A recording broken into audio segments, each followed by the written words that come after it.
Hello comrades, எல்லோரும் எப்படி இருக்கீங்க? நீங்கள் எல்லோரும் கண்டிப்பாக நல்லா இருப்பீங்க நம்புகிறேன். இன்றைக்கி நம்ம சடன்லி ஹேவ் 3 சிஸ்டர்ஸ்ன்ற ஒரு கொரியன் காமெடி ஷார்ட் ஃபிலிம் தான் பார்க்க போகிறோம். அதாவது திடீர்னு எனக்கு 3 சகோதரிகள் கிடைத்தால். சரி, ஒன்லைன் சொல்கிறேன் கேளுங்க. அப்பா இறந்ததுக்கப்புறம் தன் அம்மா இன்னொருத்தர் கல்யாணம் பண்ணிக்கிறதால நம்ம ஹீரோவுக்கு ரத்த சொந்தம் இல்லாத 3 கிறுக்கு தங்கச்சியும் கிடைக்கிறாங்க. ஒரு சமயத்தில் ஹீரோவோட அம்மாவும் வளர்ப்பு அப்பாவும் ஒரு ஆக்சிடெண்ட்டில் இறந்து போக அந்த 3 தங்கச்சிகளும் வீட்டை விட்டு வெளியே போயிடுறாங்க. அதுக்கப்புறம் திரும்பவும் இந்த குடும்பம் ஒன்றும் சேருறாங்களா இல்லையா, அதுக்குள்ளே இவங்க 4 பேரும் பண்ணுற சேட்டை சில விஷயமே நாம் பார்த்து ரசிக்கிற மாதிரி சொல்கிறது தான் இந்த கதை காம்ரேட்ஸ்.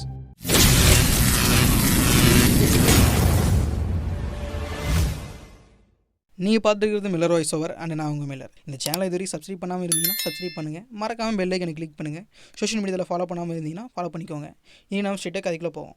படத்தோட ஸ்டார்டிங்கில் தாய்க்குளமே நான் வீட்டுக்கு வந்துட்டேன்னு சொல்லிட்டு பேரஞ்சு பெருச்சடி மாதிரி போஸ்ட் கொடுத்துட்டு ஷாக்காகி நிற்கிறாரே, இவர் தான் இந்த படத்தோட ஹீரோ சைலண்ட் சங்கு. அது என்னடா பேருக்கு முன்னாடி சைலண்ட்னு வருதுன்னு நீங்கள் கேட்கலாம். நம்ம ஹீரோவோட பேரில் மட்டும் சைலண்ட் இல்லை, ஆக்சுவலாக ஒரு ஆளே சைலண்ட் தான். இன்ட்ரோவர்ட்டுங்க. அப்படி இவர் யாரை பார்த்து ஷாக்காகி நின்றுட்டுருக்காருன்னு பார்த்தா, முன்னாடி கொழுன்னு கோட்டு சுட்டு போட்டு ஒருத்தரும் முழுசாக முளைக்காத 3 இன்ச்சு முள்ளைங்க மாதிரி 3 பொண்ணுகள் நின்றுட்டுருக்காங்க. இங்கே பாரு மகனே, கோடு சுட்டு போட்டிருக்காரே, என்னிலேருந்து இவர் தான் உன் தகப்பனார்னு ஹீரோவோட அம்மா அவங்க புதுசாக மேரேஜ் பண்ண ஹஸ்பண்டை இன்ட்ரடியூஸ் பண்ணி வைக்க, உன்னை பற்றி உங்கள் அம்மா நிறைய சொல்லியிருக்காப்பா, உன் பேர் தான் சைலண்ட் சங்குன்னு அவர் கேட்க, ஆமாங்க நான் தான் சைலண்ட் சங்குன்னு. அதுக்கு நம்ம ஹீரோ சைலண்ட்டாக பதில் சொல்ல, அப்புறம் இனிமேல் இவங்க தான் உன் பாசங்களோட பருவதங்கள் ஜில்ஜங் ஜக்குன்னு சொல்லி அந்த 3 பொண்ணுங்களையும் காட்டி ஆடி மாதம் அப்புறம் ஒன்றுவான 3 ஃப்ரீன்ற மாதிரி என் ஹேண்ட்ஸம் ஹஸ்பண்ட் கூடவே இந்த அழகான செல்லங்களும் நமக்கு ஃபேமிலியாக கிடைச்சிருக்காங்க மகனேன்னு நம்ம ஹீரோவோட அம்மா சொல்கிறாங்க. அதெல்லாம் சரிதான் தாய்க்குளமே, இவங்க ஏன் எங்கள் ஸ்கூலோட யூனிஃபார்ம் போட்டிருக்காங்கன்னு ஹீரோ கேட்க, ஆமாம் மணி உங்கள்கிட்ட சொல்ல மறந்துட்டேன், உன் தங்கமான தங்கச்சிங்க உங்களோட தான் நாளைக்கு ஸ்கூலுக்கு வர போகிறாங்க, இனிமேல் அவங்கள நீ தான் பொறுப்பாக பார்த்துக்கணும்னு அம்மா சொல்ல, நம்மளால் திருன்னு முடிக்க, நான் தான் ஜில்லு, நான் தான் ஜங்கு, நான் தான் ஜக்கு அப்படின்னு முள்ளங்கிக்கா சைஸில் இருக்கிற 3 தேவிகளும் அவங்கள இன்ட்ரடியூஸ் பண்ணிட்ட அப்புறம் அடுத்த சீனில் என்ன தலைக்கு போடுற கொள்ளால நாடெல்லாம் தொங்குதுன்னு நம்ம ஹீரோ டவுட்டை தங்கச்சி அண்டர்வேரை எடுத்து பார்த்துட்டு இருக்க, திடீர்னு பாசமலர் ஜில்லு வேகமாக வந்து கோமா துணியை பிடுங்கி போடா பொறுக்கின்னு சொல்லிட்டு போயிடுறா. அடுத்து நம்ம ஹீரோ, ராம ஆண்டாலும் ராவண ஆண்டாலும் எனக்கு ஒரு கவலை இல்லை தானா தன தான அப்படின்னு ஆயா பாட்டு பாடின்னு உல்லாசமாக பாத்ரூமில் குளிச்சுட்டு இருக்கும்போது திறந்த வீட்டில் நாயினோட மாதிரி திருத்துப்புன்னு வந்த பாசமலர் ஜக்கு கடமையை கரெக்டாக செய்யணும்னு சொல்லிட்டு காலை கண்ணை கண்ட்ரோல் இல்லாமல் போயிட்டு இருக்க, அடி பாவி இங்கே ஒருத்த ஆடியே இல்லாமல் அரைகுறையாக இருக்கேன்னு ஹீரோ சொல்லிட்டு இருக்கும்போது திடீர்னு அங்கே வந்த பாசமலர் ஜில்லு தங்கச்சி ஜக்கை கூட்டிட்டு போகும்போது போடா பொறுக்கின்னு திரும்ப சொல்லிட்டு போறா. என்ன நிம்மதியாக தூங்க வச்சு விடுங்கன்னு நினச்சிட்டு ஹீரோ பக்குவமாக பெட்டில் படுத்து இருந்தா 10 மணி பேய் மாதிரி பப்பரப்பேன்னு பாசமலர் ஜங்கு பக்கத்தில் படுத்துட்டு, ஆரடி அண்ணே உன் புசு கையால் என் தலையை தடவி விடுவியான், நான் சுச்சு பிச்சுக்கு மாதிரி சத்தமே இல்லாமல் சைலண்டாக தூங்கிடுவானு சொல்லி பாவமாக பார்க்க வேற வழியே இல்லாமல் நம்ம ஹீரோ தடவி கொடுக்க, திடீர்னு வந்த பாசமலர் ஜில்லு ஜக்கை கூட்டிட்டு போக திரும்பவும் போகும்போது போடா பொறுக்கின்னு சொல்லிட்டு போயிடுறா. நான் 7 தாண்டா இருந்தேன்னு சைலண்ட் சங்கு நினைக்க, ஆக்சுவலாக பாசமலர் ஜில்லுக்கு நம்ம ஹீரோ சுத்தமாக பிடிக்கல போல, அதனால தான் திரும்ப இப்படி பண்ணிட்டு இருக்கா. அடுத்த சீனில் பாசமலர் பருவதங்களா அண்ணனுக்கு ஒரு ஆரோக்கியமான கேள்வி, உங்களை யாரும் மதக்குட்டி யாரு கடைக்குட்டின்னு நம்ம ஹீரோ கேட்க, அதுக்கு ஆரோக்கிய அண்ணே சிடுமூஞ்சி ஜில்லு முதல்ல, நான் 2வது செல்லக்குட்டி ஜக்கு 3வது தங்கச்சின்னு சிரிச்சுனே ஜங்கு சொல்ல, சரி பாசமலர்களா நாம ஏன் நமக்குள்ள சில ரூல்ஸ் போட்டுக்க கூடாது, பாத்ரூம் பெட்ரூம் லாண்ட்ரிலாம் ஒருத்தர் யூஸ் பண்ணும்போது இன்னொருத்தர் யூஸ் பண்ணக்கூடாதுன்னு பக்குவமாக சைலண்ட் சங்கு ரூல்ஸை சொல்ல, நாங்கள் பொறுக்கி சொல்கிற ரூல்ஸ்லாம் கேட்கறது இல்லைன்னு பிரேக்ஃபாஸ்ட்டை பேஷ்னு தின்னுட்டு இருந்த ஜங்க பாசமலர் ஜில்லு வழுக்க டைமை கூட்டிட்டு போயிடுறான். ஆக்சுவலாக பாசமலர்கள் 3 பேரும் 3 விதமான கேரக்டர்ஸ். தங்கச்சி ஜில்லுக்கு ஒன்றுமே தெரியலனாலும் தனக்கு தான் எல்லாமே தெரிஞ்ச மாதிரியும் தங்கச்சிங்களை தான் கேர் பண்ணிக்கணும்னு நினைக்கிற சிடுமூஞ்சி. 2வது தங்கச்சி ஜங்கு முழுசாக வளர்ந்த 3 அடி குழந்தை மாதிரி வெள்ளந்தியான பொண்ணு. இதில் 3வது தங்கச்சி தான் கடைக்குட்டியாக இருந்தாலும் இவங்களை கரெக்டாக யோசிக்கிறவன். அடுத்த நாள் நம்ம ஹீரோ ஸ்கூலுக்கு போயிட்டு வீட்டுக்கு வரும்போது அவர் அம்மாவும் அப்பாவும் ஆயா அப்ராட்டுக்கு அனிமனுக்கு போக, அடடா என் கண்ணே பற்றும் போல ஜோடியில் என் நைனாவும் மம்மியும் சூரிய ஜோதிகாவே மிஞ்சிடுவாங்கன்னு சைலண்ட் சங்கு நினைச்சிட்டு இருக்க. அதுக்கப்புறம் அவர் அம்மா கிட்ட இருந்து திடீர்னு ஃபோன் கால் வர, தாய்க்குளமே நேரத்துக்கு உங்கள் ஃப்ளைட் கிளம்பிருக்கணுமே, எங்கிருந்து நீ ஃபோன் பண்ணுறேன்னு ஹீரோ கேட்டா, மகனே இன்ஜின் ஃபெயிலியர் ஆனதால் எங்கள் ஃப்ளைட் இன்னும் கொஞ்சம் நேரத்தில் கிராஷ் ஆக போகுது, நாங்கள் செத்ததுக்கப்புறம் உன் பாசமலர் தங்கச்சிங்கள நீ தான் கடைசி வரைக்கும் கண் கலங்காமல் பார்த்துக்கிறவனு மரண வாக்குமூலத்தை கொடுத்துட்டு அப்ராடுக்கு அனிமூனுக்கு போன அம்மாவும் அப்பாவும் ஃப்ளைட் கிராஷ் ஆனதால் அல்பாயுஸில் போயிடுறாங்க. அடுத்த சீனில் சோதனை மேல் சோதனை போதுமடா சாமி அப்படின்னு பேக்ரவுண்டில் சுச்சுவேஷன் சாங்கோட ஆயா அனிமூனுக்கு போனாங்க இப்படி அல்பாயுஸில் போயிட்டாங்களேன்னு அம்மா அப்பா ஃபோட்டோ வச்சுட்டு 4 பேரும் 4 மணி நேரம் ஃபீல் பண்ணிட்டு இருக்காங்க. என்ன நினைச்சாலுன்னு தெரியல. திடீர்னு பாசமலர் ஜில்லு நாங்கள் இங்கிருந்து கிளம்புறேன்னு சொல்கிறான். எங்கே போகிறீங்க? நீங்கள் இங்கே தான் இருக்கணும், நம்மளாம் ஒரே ஃபேமிலின்னு சைலண்ட் சங்கு சொல்ல. இல்லை, நம்ம சட்டப்படி ஒரே ஃபேமிலி இல்லைன்னு ஜில்லு சொல்கிறா. ஆக்சுவலி என்னன்னா, என்னதான் நம்ம ஹீரோவோட அம்மாவும் அவங்க அப்பாவும் மேரேஜ் பண்ணியிருந்தாலும் இன்னும் சட்டப்படி அவங்க கல்யாணத்தை ரிஜிஸ்டர் பண்ணல. அதுக்குள்ள தான் 2 பேரும் மண்டையை போட்டாங்களே. இந்த ஒரு விஷயம் நம்ம ஹீரோக்கும் தெரியும். அதனால தான் அவங்க போகணும்னு சொல்லும்போது சங்கால கம்பல் பண்ண முடியல. அப்புறம் மூட்டை முடிச்சுலாம் கட்டிட்டு 3 பேர் கிளம்பிடுறாங்க.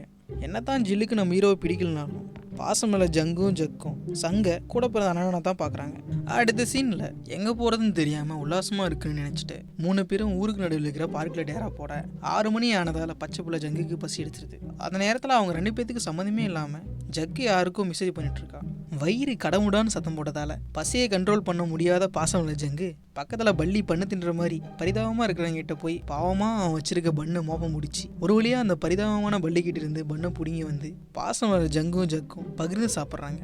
அப்படி சாப்பிட்டதுக்கப்புறம் தங்கச்சிங்க 2 பேத்துக்கும் கண்ணு சுருக அடியே சிடுமூஞ்சி ஜில்லு. அந்த 6 அடி அண்ணன் வீட்டு அறத பழசாக இருந்தாலும் அங்கே போனால் அருமையாக தூங்கலாம் அப்படின்னு 2 பேரும் சொல்ல, அந்த அறவைக்காடு வீட்டுக்கு போகிறதுக்கு நான் அல்ப வயசில் போயிடுவேண்டி, அதுக்கு பதில் நான் பார்ட் டைம் ஜாப் செஞ்சு நமக்கு புதுசாக வீடு வாங்கிடுவேன் ஜில்லு வலுக்கட்டாயமாக இருக்கா. அடியே நீ பார்ட் டைம் ஜாப் செஞ்சாலும் அடுத்த 1000 வருஷம் கழிச்சு தாண்டி நம்மளால் சொந்தமாக வீடு வாங்க முடியும்னு ஜங்கு புலம்பிட்டு இருக்கும்போதே ஒவ்வொரு ஸ்கூல்லையும் அறியாத பசங்களை கலாய்க்கிறதுக்கே ஒரு புல்லிங் கேங் இருப்பாங்களே, அது மாதிரி ஒரு கேங் அங்கே வராங்க.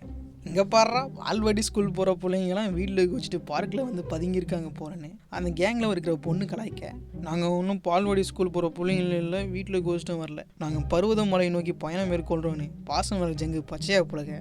அதுக்கு இன்னொரு பையன் இட்லி துணி மாதிரி இருக்கிற இந்த அண்டர்வேரை வச்சு பருவதமலை வரைக்கும் பயணம் மேற்கொள்கிறாங்களாம்னு உள்ளாடையில் கை வச்ச உடனே கடுப்பான சிடுமூஞ்சி ஜில்லு அவன் கையை கடிக்க, என்னையா கடிக்கிறன்னு உடனே அந்த பையன் அவனை கீழே தள்ளி விட்டு அடிக்க கைவோங்க. திடீர்னு ஒரு கை வந்து அவனை அடிக்க விடாமல் பிடிக்குது. அவ்வளோதான்டா, நம்ம ஹீரோ சைலண்ட் சங்கு வந்துட்டாடான்னு நினச்சிட்டு இருந்தா அவன் வேற யாரோ போல வந்தவன் அந்த பையன் தவடா மேலே ஒரு அடி விட்டு ப்ராடக்ட்ஸ் கிட்ட எப்படி நடந்ததுன்னு தெரியாதான்னு சொல்லிட்டு நேராக ஜில்லு கிட்ட வந்து நீங்கள் தங்குறதுக்கு இடையில தானே என் இடத்துக்கு வாங்கன்னு கூப்பிட்டு போயிடறான்.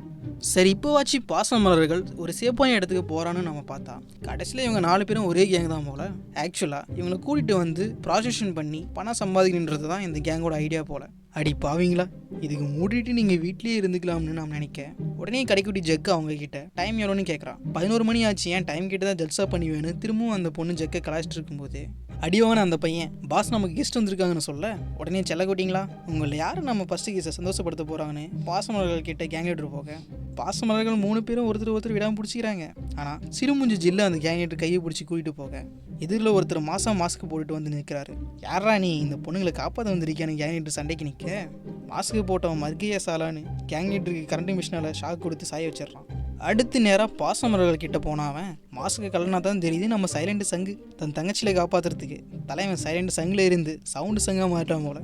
அப்புறம் தங்கச்சிங்களா தனியாக ரொம்ப கஷ்டப்பட்டுட்டீங்க, நம்ம வீட்டுக்கு போகலாமன்னு கேட்க அடுத்த சீனில் 3 பேத்தையும் வீட்டுக்கு கூட்டிகிட்டு போயிட்டு முல்லாம்பழம் ஜூஸ் கொடுத்து நம்ம ஹீரோ உட்கார வச்சு இனிமேல் நீங்கள் என் கூட இங்கேயே இருக்கலாம்னு சொல்ல, நாம தான் ஃபேமிலி இல்லையேன்னு திரும்பவும் பாசமலர் ஜில்லு பேச, ரத்த சொந்தம் இல்லைனாலும் நீங்கள் என் தங்கச்சிங்க தான் செல்லங்களா, நம்ம அம்மா அப்பா ஒருத்தர் உண்மையாக காதலிச்சாங்க, அது இல்லாமல் நாம எல்லாம் இப்படி ஃபேமிலியாக ஒன்றா இருக்கணும் தான் அவங்க ஆசைப்படவன்னு ஹீரோ சொல்கிறாரு. அதை கேட்டு அழுதுகிட்டே அண்ணான்னு பாசமலர் ஜங்கு ஹீரோவை ஹக் பண்ணிக்க, ஆமாம் நீங்கள் எங்களை எப்படி கண்டுபிடிச்சிங்கன்னு அவள் கேட்கும்போது தான் தெரிய வருது கடைக்குடி ஜக்கு தான் அவங்க விட்டு வெளியே வந்ததுக்கப்புறம் ஒவ்வொரு மணி நேரமும் என்ன பண்ணுறாங்க எங்கே இருக்காங்கன்னு சேட் பண்ணியும் லொக்கேஷன் சென்ட் பண்ணியும் நம்ம ஹீரோவுக்கு தெரியப்படுத்தி இருந்தாங்கன்னு. அதுக்கப்புறம் 4 பேரும் சேர்ந்து ஒன்றாவே வீடு சுத்தம் பண்ணி துணியை காய வைக்கிறாங்க. ஒரே டைமில் 2 பேரும் பாத்ரூம் யூஸ் பண்ணிக்கிறாங்க. ஒரே பெட்லேயே குடும்பமாக கொரட்டை விடுறாங்க. ஒரு வழியே பிரிஞ்சு போன குடும்பம் ரத்த சொந்தம் இல்லைனாலும் அன்பால் ஒன்று சேர இப்படி ஹாப்பியாக இந்த கதை முடியுது காம்ரேட்ஸ். திரும்பவும் நல்ல ஒரு கதையை உங்ககிட்ட கொண்டு வந்து சேர்த்துருக்குன்னு நான் நம்புகிறேன். இந்த வீடியோ பிடிச்சிருந்தா லைக் பண்ணுங்கள், கமெண்ட் பண்ணுங்கள், உங்கள் ஃப்ரெண்ட்ஸுக்கு ஷேர் பண்ணுங்கள், சப்ஸ்கிரைப் பண்ணுங்கள், மறக்காமல் பெல் ஐக்கனை கிளிக் பண்ணுங்கள். சோஷியல் மீடியாவில் ஃபாலோ பண்ணாதவங்க ஃபாலோ பண்ணிக்கோங்க. உங்களை மீண்டும் சந்திக்கும் வரை இது மில்லர் வாய்ஸ் ஓவர் அண்டு நான் உங்கள் மில்லர்.